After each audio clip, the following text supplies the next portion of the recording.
So, just like getting right into this episode, one thing I absolutely love about this episode, and it's something I also loved in reading the manga, is how through Odin's journey on the Grand Line with Roger, we kind of get a greater sense of the relationships and bonds that Roger had forged through his era. Like, it's one of those things where it's kind of the show don't tell thing rule I like, which is that it's one thing to be told about all these friends he had, like, and don't get me wrong, those personal accounts from people were definitely important because it showed just how much of an impact Roger had on their lives, but but at the same time it's also great to kind of experience what experience like Roger's journey firsthand and see just how much of an effect he actually, as well as just to see the context of just how much of an impact Roger actually had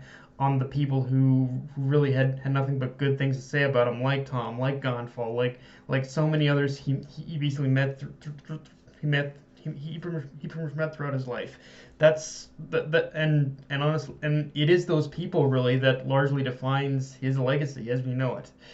Um, in fact, I could be wrong, but I think the anime even kind of fixes a bit of a problem I had with the manga, and it's a small touch really, but but it's basically how they show the anime actually kind of the anime actually showed the Roger Pirates like actually meeting Gonfall when going to Skypiea. Like I don't think that was it could have been shown in the manga, but maybe not as much in detail. So it is good that we actually finally got that because I think in the manga I think they just pretty much arrived at Skypiea and then it skipped to what was it?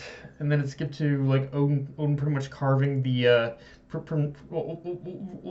it skipped to Odin pretty much carving like pretty much Roger's message on on the belfry. So yeah, I'm glad we, even if it was just a small touch, I'm glad we actually kind of got to see that because I'm not gonna lie, even though people are have very hit and miss feelings on the Skypiea arc, I always thought that that Gonfall's relationship with Roger was always one of the more interesting things, at least in the way he describes it. Like it's kind of an outside perspective, that's kind of that's a little far removed from pretty much like the pretty much normal world of the Blue Sea. Like I always kind of like I said, I always kind of like that pretty much recount of Gonfall's like experiences with Roger. Um,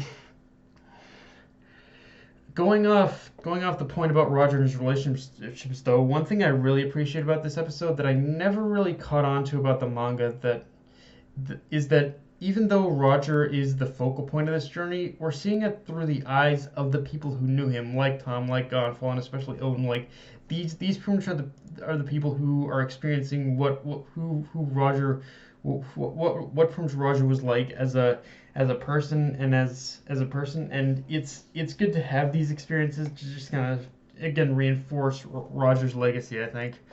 Um, Odin himself has one thing I also like is how Odin himself as a character has kind of has been the surrogate for us, the viewers and readers. But the most interesting thing about viewing it through that lens is that we see just how much effect Roger actually had on the current era. But it's one of those things where Roger had an effect in the way I don't think you'd really expect because this episode in a weird way kind of shows that despite being hailed as the great pirate king who brought about this grand new era for pirates, he really didn't do anything when it get down to it. Like I know it sounds like an insult to Roger, but like when you really look at Roger's journey at face value, the only thing he really did do was pretty much leave a trail of breadcrumbs behind in the hopes that pretty much someone might pretty much follow that path and possibly and continue from where he left off, and and really and the declaration to find in order to find One Piece, to find the treasure, was it was really just Roger's way of jump starting things. Like he didn't really have when you like Aurelia even said it himself. I don't think like Roger didn't really even have any grand intentions or anything. He just kind of did it in order to say, in order to say, in order to say, in order to say, in order to say, follow my path. I've left the clues. Let's pretty much see if you can find it all. Let's see if you can find the grand treasure of One Piece kind of thing. Like that's really kind of what it boils down to when you get down to it. And whether he knows it or not, Luffy has basically been following that very path Rogers laid out up to this point. Like this episode really, like I think the one thing this episode really did was show perspective and how it can change the outlook on how you view a person. And getting all this stuff with Roger really shows how Rayleigh was how Rayleigh, he was kind of right. Roger kind of lived a life big, but he didn't. But he just kind of lived it big because he thought it would be fun. And this episode really kind of gives off that vibe for sure. Um, and this episode as a whole also did a great job at filling in like all the little details and questions that were left unanswered up to this point about Roger's journey, like how the writing left on the belfry was carved by Odin, or some of the more inconsequential details, had had Iceberg and Frankie ever met Roger, if they were Tom's apprentices, the little questions that really form bigger picture of the world Roger experienced.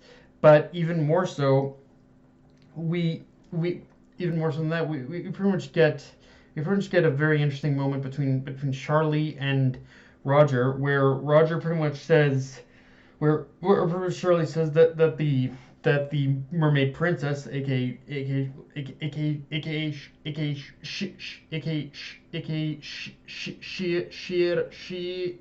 Shirahoshi, won't be born for another 10 years.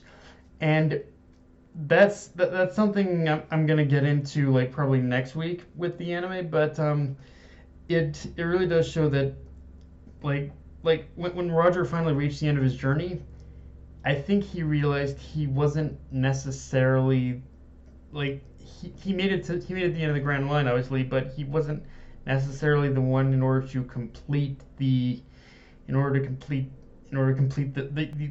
Prince's journey that was being that he had complete the journey as a whole. Like he found One Piece, he found the treasure, but he didn't necessarily complete everything about the journey, I guess you could say. Now, of course, now with that said, the only thing this episode didn't really answer is how the fuck Roger managed to grab Big Mom's road poneglyphs. Like seriously, I think after this chapter, I'm kind of convinced that that's going to be like one of the eternal mysteries of One Piece. How the fuck Roger managed to get a hold of a poneglyph from Big Mom? Like how? Like again, how the fuck did he do that? I want to know. How did he do that? Like it's one of those things where I'm like, okay, so Roger. It's one of those things where you just constantly in your head you're like, okay, Roger snagged something from Big Mom. How? How'd he do it? Like, how did he overpower Big Mom? Like, I know Roger's a badass. Don't get me wrong. He's the goddamn Pirate King for a reason. And we see that when he fought Whitebeard. But still, how'd you do it, Roger? How'd you get the poneglyph from Big Mom? Just saying. I can't be the only one who's curious about that shit. Now, if I did have any actual criticism about this episode, and frankly, it was one I had in the manga as well, is that the pacing of the episode was really kind of off. Just from how they would just from how they pretty much jump from location to location, and very rarely did we actually get an actual moment to breathe in each location. Like it felt like we were just kind of just sporadically jumping from location to location to location. And it's almost one of those things where revisiting this in the anime, I can't help but get the feeling that Oda's editor must have told him in order to rush past this point a little bit. But I remember that was a flaw I saw with this particular part of the flashback. But it is what it is. But yeah, guys, that's all I got for this review. If you enjoyed the video, like, comment, subscribe, follow me on Twitter, Facebook, Analyst your Crunchyroll. Death Knight of Anime, signing off. Later, guys.